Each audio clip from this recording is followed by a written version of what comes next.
question et l'hypothèse. Faites l'expérience maintenant sur votre papier.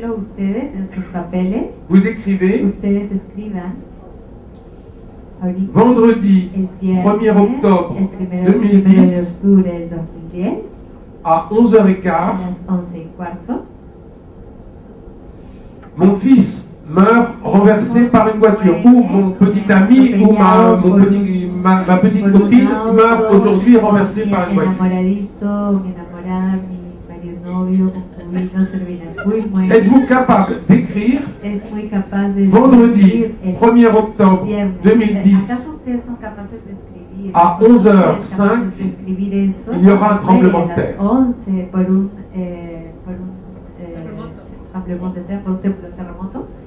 Êtes-vous capable de l'écrire? N'y a-t-il pas de danger à contrefaire l'avenir? Una especie de peligro de como suscitar el futuro, ¿no? Suis-je capable d'assumer chaque mot que j'écris? Capaz de asumir toda palabra que escribo? Suis-je capable d'endosser la responsabilité? ¿Soy capaz de endosarle a mi escritura la responsabilidad? D'accepter que cela puisse se passer? Que esto puede ocurrir. Si le texte demeure une fête par le miracle de l'édition, diffusée, enregistrée dans les bibliothèques, si j'en accepte la permanence, permanence de l'objet, permanence des mots, permanence du propos, suis-je capable d'écrire une date qui serait ma propre mort? Souvenons-nous de César Valero, qui dans le musée de Paris avait prévu et senti qu'il mourrait à Paris un jeudi, jour de pluie. Il est mort un mercredi. Mais l'intuition est quand même là. Sommes-nous capables de nous poser la question, et si c'était vrai, et d'y répondre dans l'écriture? Bernanos et de ces auteurs qui ont compris ça. Dans le journal d'un curé de campagne, il écrit: écrire me paraît inutile, je ne saurais confier un secret au papier, je ne pourrais pas, je n'en ai d'ailleurs probablement pas le droit. Alors cette attitude, c'est un peu le fruit de ma réflexion dans mon travail au quotidien, de me dire on ne peut pas écrire n'importe quoi. Et d'accepter que ce qui est écrit, même si c'est au passé, puisse profondément exister, ou du moins que je puisse en endosser la responsabilité, et au bout d'un moment les choses nous échappent.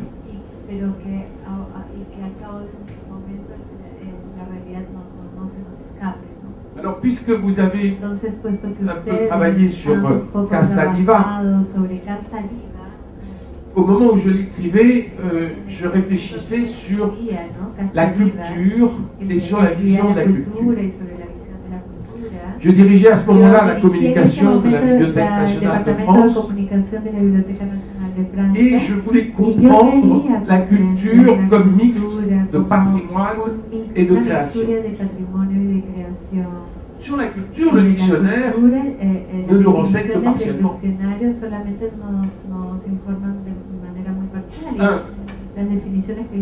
Développement des facultés intellectuelles pour des exercices appropriés, ensemble des connaissances acquises qui permettent de développer ce sens critique, le goût, le jugement.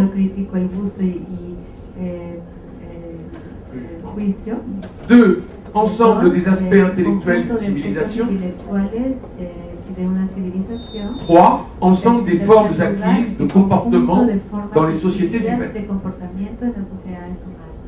En France, le Premier ministre de la Culture en 1959 était André Malraux,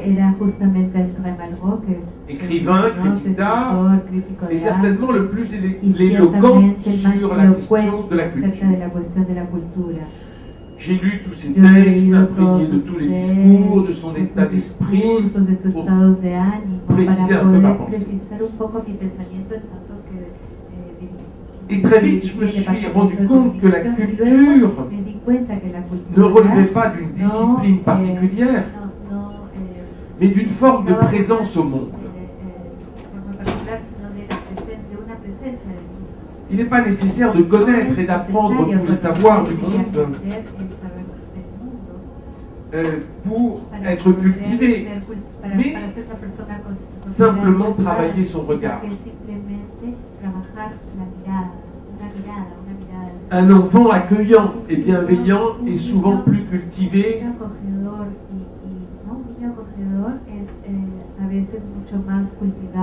qu'un vieillard encombré de sa propre histoire et qui n'arrive pas à la partager.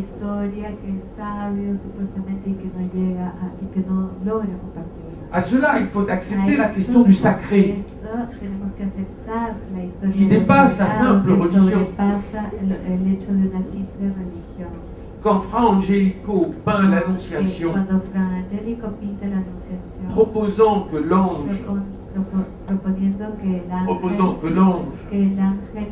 ait des ailes de couleur, il rejoignait ou annonçait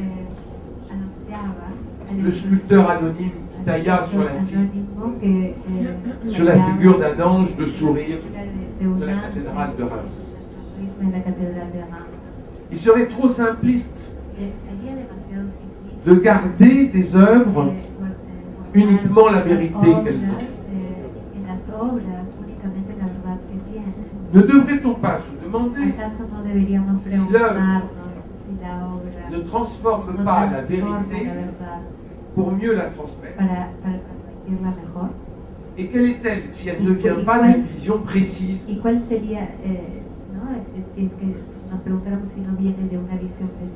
Qu'on soit musicien, peintre, écrivain, photographe, c'est banal de dire que l'œuvre nous dépasse, mais la culture, est-ce qu'elle nous dépasse? André Malraux, encore une fois, détenait la réponse, non plus dans ses écrits, mais dans cette attitude physique qu'il avait et que j'ai voulu décrire. Il était agnostique malgré lui, mais il aurait voulu croire en Dieu. Et je l'ai fait parler avec un curé de campagne. Encore une fois, les mots sont précis comme si je les avais entendus.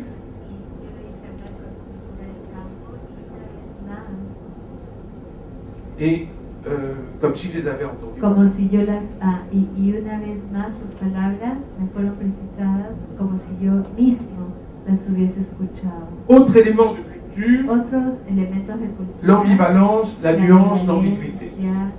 El matiz, la ambigüedad. Et là s'inscrit une certaine forme de sensualité. Se inscribe una cierta forma de sensualidad. Ça revenait comme une chanson, comme une musique de film. Esta sensibilidad me venía como una canción. Et il s'agissait de Casta Diva. El canto de una mujer en la noche, la oda de la ciudad. Casta Diva, qui est un air de l'opéra Norma de Bellini. C'est un air où une chaste prêtresse chante la pureté, la chasteté, et on apprendra qu'en réalité, elle a 2 enfants avec un ennemi du peuple. L'ambiguïté de cet air véhicule une expression de la culture qui n'est jamais sûre, comme le savoir ou l'érudition. Ou l'érudition, le savoir. Le savoir. Et si je la fis révéler dans le roman, non pas par un prêtre, mais par un musicien d'église qui s'appelle Fraiku et qui est l'anagramme y que tiene una, qui est l'anagramme que es de el Lucifer. anagrama de Lucifer.